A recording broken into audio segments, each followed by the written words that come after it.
Today's video is the second in an installment of videos where I just look at the random images on my phone, and it's usually going to be a grouping of stuff that I've been collecting over the days that, I don't know, I don't quite feel like making a video on it by itself, but it's fun to just flip through slides and talk about them. And another thing that I want to make into a series is looking at old photos, and that's on the horizon. I want to find a collection of old photos and just flip through them. I think it's fun. So I want to start with this. I've been talking a lot about women in the Bible, and do you know how Jewish people, it's all about the mom. The lineage goes through the mom, and there's actually something DNA, genetics, related to this. Mitochondrial DNA, the dad doesn't pass that on to children at all. It's always the mom that passes on mitochondrial DNA. And I'm not going to pretend like I understand everything that's going on with that, but it's an interesting thing. And it also, this comes to my mind a lot in Genesis, and this is actually the answer. If you've ever wondered what the heck is up with a dowry, it makes sense in this context, in my mind. I think that the whole concept of a dowry must come from this biblical concept. And look, this goes back to Adam. And to me, that blows my mind. That God has always known his plan since the beginning. I mean, that's kind of obvious, but it is kind of shocking to see Adam talk about this sort of how men and women and families work. It was established in the beginning. Genesis chapter 2, verses 23 and 24. And Adam said, "This is now bone of my bones and flesh of my flesh. She shall be called woman, because she was taken out of man. Therefore shall a man leave his father and his mother, and shall cleave unto his wife, and they shall be one flesh." So I think in this way, dowries make sense. And so in my naive mind, dowries are just like further proof that women suck. You have to like give money and your daughter away. But that's not it at all. The man actually cleaves to the wife. The man leaves his family and cleaves to the wife. So that's what the dowry is about. They're basically purchasing the man. They have to give money in exchange for, now their son is leaving their household and joining with this new family. The man leaves and cleaves to the wife. So, and yeah, think of Jewish families, how it's all about the mother's lineage. Your mom needs to be Jewish. And that interesting, a lot of times there's some sort of science-y thing that confirms what the Bible does. It's like circumcision being on a specific day.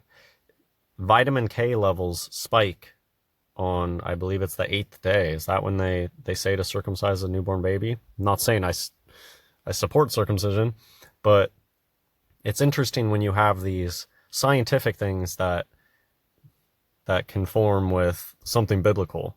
And this importance of the mother is really interesting. And I love how poetic already Adam is too. Bone of my bones and flesh of my flesh. People weren't stupid in times past. Kind of interesting. I've been reading, I love old music, and if I want to learn about Renaissance music, I want to go find the source. Like, I want to read a Renaissance book on music. I don't want to read some guy today's interpretation of it. And it's interesting, when you go back in time, it was more advanced. It's the same thing with math too. 100 years ago, the elementary school math was way harder, way more difficult. And similar with music, everybody today, they just learn equal temperament, and but in times past, they were doing much more advanced tuning systems and really getting into the nitty-gritty mathematical parts of music, because music really is mathematical, because it's all about like harmonic. The harmonic series is very important in mathematics. Harmonics are part of music. Anyways, it was just interesting. I'm reading this Renaissance book on counterpoint, and he's so mathy about it and talking about Euclid, and I'm just like, this is so much more advanced than things today. And modern music is so stupid when they do stuff and they pretend like, I'm the first one to ever do this, and it's like, you're just playing around with your instrument. I know for certain that thousands of years ago, people were playing around with their instruments too, and they didn't think so highly of themselves. Anyways, what am I rambling about? Look at this cute kitty. This is a certified barn kitty. That's just a photo from real life, not just from the internet. I took that picture. Growing up, I was always told how smart I was. When I got out of school, I was struggling with something very basic. Think the Far Side comic with the gifted kid pushing on the pull door. And someone said, "What exactly are you so gifted at?" And I realized the answer is standardized tests. That's it. I'm incredibly gifted at filling out the correct little circles and using SAT words. I can absorb massive amounts of info and retain it for just long enough to do really well on tests and then lose it as soon as I could apply it practically. So thanks for that, United States education system. I mean, I think that speaks for itself. What do you guys think about the Cybertruck eating people's fingers? Is this some sort of meme? I also saw a post of the Cybertruck slashed my knee open. I wonder if we're going to see a lot of these like machine attacking men memes coming out in the future, like AI gone. And part of this truck thing is interesting because I was like looking into it a little bit, and it has something to do with what they call an AI, but it's probably just like a really simple algorithm. But it was programmed in a way where the programming is like dangerous. If the trunk wasn't closing, it would like apply a little bit more pressure and then a little bit more pressure if you kept trying to close it. And that was what made it dangerous, where it might chop off somebody's finger. Anyways, I just think this is kind of an interesting lookout in the media for man or machine or programming or AI attacking humans. Boeing Starliner finally ready for first crewed mission. So what I noticed here was the blatant hand sign. NASA astronauts Suni Williams and Butch Wilmore will be the first humans to travel aboard the Boeing Starliner into space. Cracking up over here. That is some duping delight. Look at those knuckles, man. Those are knuckles King Kong would be envious of. Straight across large knuckles. Not very dainty on that one. And that's a blatant hand sign there. That is the triad claw. That is not on accident. You cannot convince me that that's on accident. Look at the shape of this one. Looking pregnant, ready to go into space. There was actually a funny meme of, I don't have the meme picture, but it was somebody that they made their hand look so ridiculous to show off their fingernails. Their hand looked like a deformed, weird baby hand. And anyways, it was kind of making fun of that when these castrati show off their sharp claws, they often contort their hand in these bizarre ways. I saw this claw one, and I just saw this wrist, and I was like, this could 100% be my hand with nails put on it. This just is exactly what my hand looks like. The wrist, all the veins popping out, you see because there's no subcutaneous fat layer. And then anyways, what I noticed was the digit ratio in this one. If you know about digit ratio. That is quite the digit ratio on that one. This was just what this reminded me of is how this should be one of the easiest ways to wake people up that don't understand how depraved the media is. It's like something I'll never get over. The whole Nickelodeon finding about the feet thing, Rob Schneider, all his disgusting iCarly, Sam and Cat type shows where they write into the storyline all this feet stuff. It's disgusting. But I think a lot of people out there they're still naive to the evils of this world. This is hilarious. I was just out for dinner. You can't escape this stuff. I was out getting dinner and transvestigation staring at me right in the face. Here's just a meme. I really like possums. I forget I think you can say opossum, but I don't know. Crossing things off my to-do list. I didn't do them. I just don't want them on my list anymore. I can relate, buddy. Billie Eilish fans lash out at ridiculous prices for 2025 tour. Well, working for the Beast system. That's the 666 hand sign. Orange. Got an orange flag behind them. Orange diamond. It's in the diamond configuration. Diamond also equals 33. Just putting that out there. This is a cute little Pokemon AI I made up. I was going to use it for a thumbnail, but I never got around to it. I just thought it was an interesting AI image. This is about sharks. Okay, this is about fake sharks. I'm just going to read through this and draw your own conclusions. Extra hair-raising, if I may. There was a coronial inquest. Marine expert was interviewed. Asked, knowing the location, how long would they survive? So this is talking about, was there a movie called Open Water or something? There was a couple who went diving. They came back up and their boat was gone. The boat just left without them while they were diving. And they were stuck at sea for who knows how long. They made a movie about it. That's the context. Let me keep reading. A tiger shark will find you as soon as the sun goes down. I'd say under 30 minutes. This is an expert, a marine biologist. There's some sort of weird meme in the media about marine biologists. There's a Seinfeld episode about it.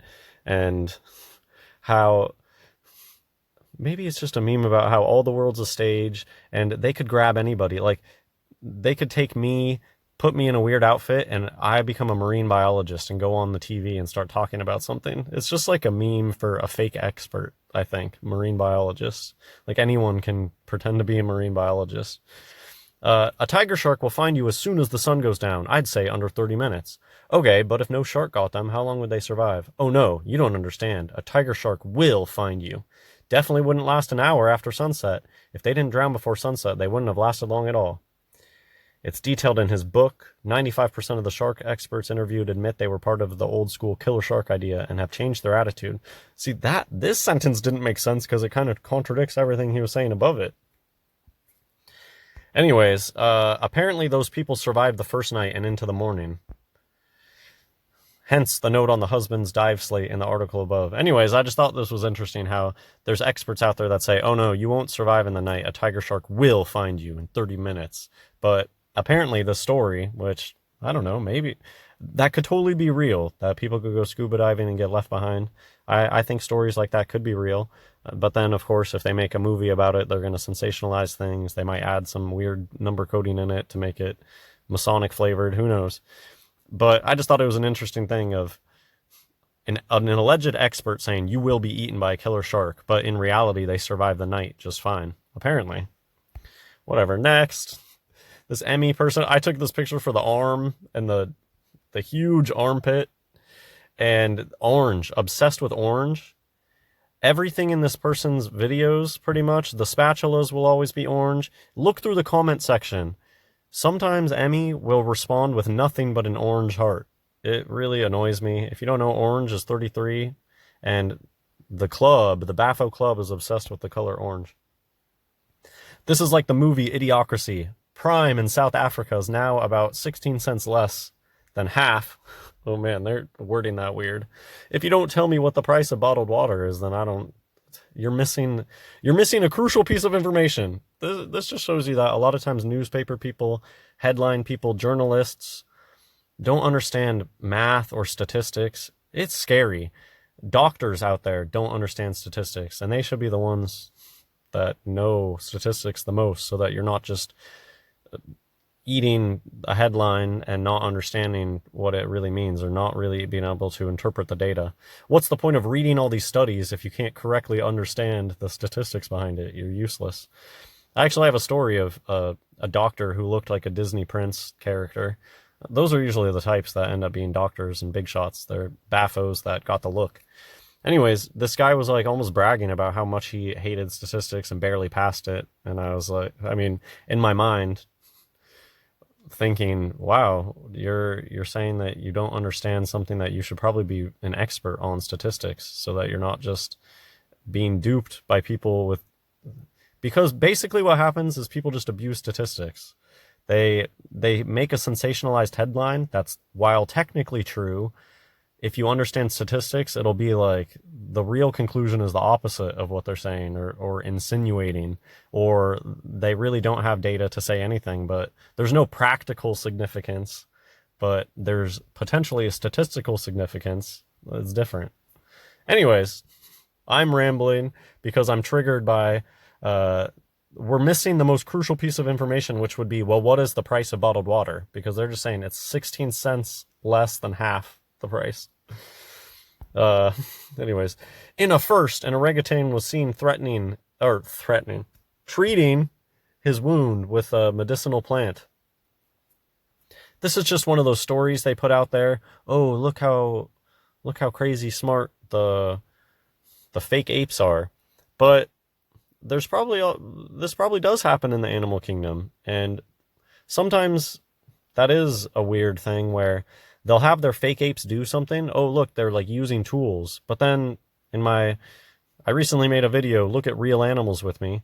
Well, there are animals that use tools. Birds are tool users, and sea otters use tools. So, anyways, it's one of those weird things where there very much could be. Well, okay, something that just came to my mind. What would you call a pig rolling around in mud?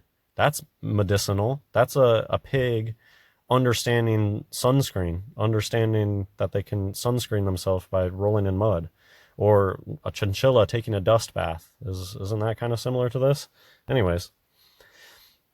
The size and shape of a puzzle piece. That's definitely a buzzword. Puzzle piece. Interesting.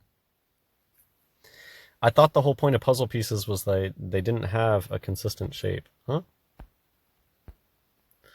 I think that they just took this mask and they special effectsed it up as a wound. In a first, an orangutan was seen treating his wound with a medicinal plant.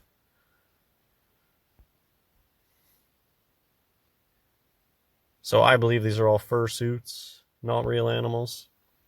This is just an interesting physics thing that I can admit I didn't really, it's not something I've thought about or learned, maybe. I don't know. If you take 50 milliliters of alcohol and 50 milliliters of water, it's not 100 milliliters. And that's because the molecules end up stacking together. A really cool analogy in the comments, people were talking about, well, if you take a bucket of sand and a bucket of larger rocks, you can mix those two buckets together and you're not going to get two full buckets because the sand is going to fit in between the big rocks. I'm like, oh, that's actually pretty cool. And I think that this is where the idea of as above, so below comes into scientific things, where as you zoom in on life, you can kind of zoom out and you can start to see the patterns repeat themselves, almost like a fractal. If you zoom in on a fractal, you'll eventually just come back to where you started. And, you know, you zoom out, a city kind of looks like a computer chip, zooming in on a computer chip. An interesting thing, I think that the stars, I don't know about stars, but certainly the planets, they look like, to me, what you can look at through binoculars or through a microscope. And that's something, I have pictures on my website, I've shown it in videos before, but it's something that always sticks with me. How the things in the heaven look like you're looking through a microscope. That gives you another idea of like zooming out is the same as zooming in. Anyways, it's just cool when those analogies work like that. Oh, the mixing a bucket of sand and gravel together is like mixing alcohol and water together. So the reason I picked this image is just because a friend and I have been talking about AI a little bit and AI music and how AI is very good at making, well, my friend said that, and I agree, that AI is very good. It can make any sort of pop song out there, and how he was talking about how soon the cheap talent, no talent pop stars are gonna become irrelevant because AI will just be able to create anything. You won't need a pop star with no talent because the AI will be able to take their job away, basically. And yeah, I think that's actually a pretty interesting idea. I don't know if they'll ever let that happen. Like they'll ever let those idols on the world stage go away. I think they need too badly for them to be like sex symbols, but it is an interesting idea. And that's why I picked this comment that back in the day, they used to have real talent, and how you can't replace real talent with AI, but you can replace cheesy, no talent, auto-tuned BS with AI. So if there already isn't, I believe that there could be an AI pop star in the future, but I would think that it would already exist. Do you know the fake person that did violent things to the YouTube headquarters, and then there was the weird vegan stuff, and to me it was clear that that YouTube didn't exist before the PSYOP, and then they released that YouTube channel. It would have gone viral, I think, before the story even broke. Like, I don't think there's anyone out there that, oh, I watched that weird YouTuber before. Do you guys know who I'm talking about? I don't want to say certain words, but there was somebody that and anyways, that character, if you know who I'm talking about, to me they already looked AI, like, or maybe it was using masking on an actor. And yeah, maybe in the future we'll have AI pop stars. Is that everything I was going to say about this? Probably. I'll end with this, a hater comment.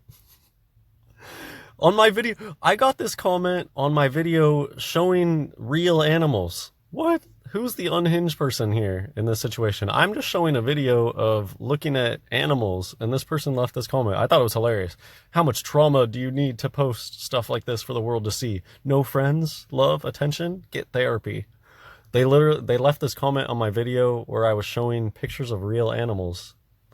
To me, that's just so funny. Alright, that's it for this video. Let me know if you like this series and would like to see it in the future when I pick stuff that's on my phone that I'm like, I could make a video about that, but I'm not super jazzed about it. But if I stick it all together in some sort of robot chicken type thing, maybe it's enjoyable to watch. Hope you enjoyed this. God bless everyone.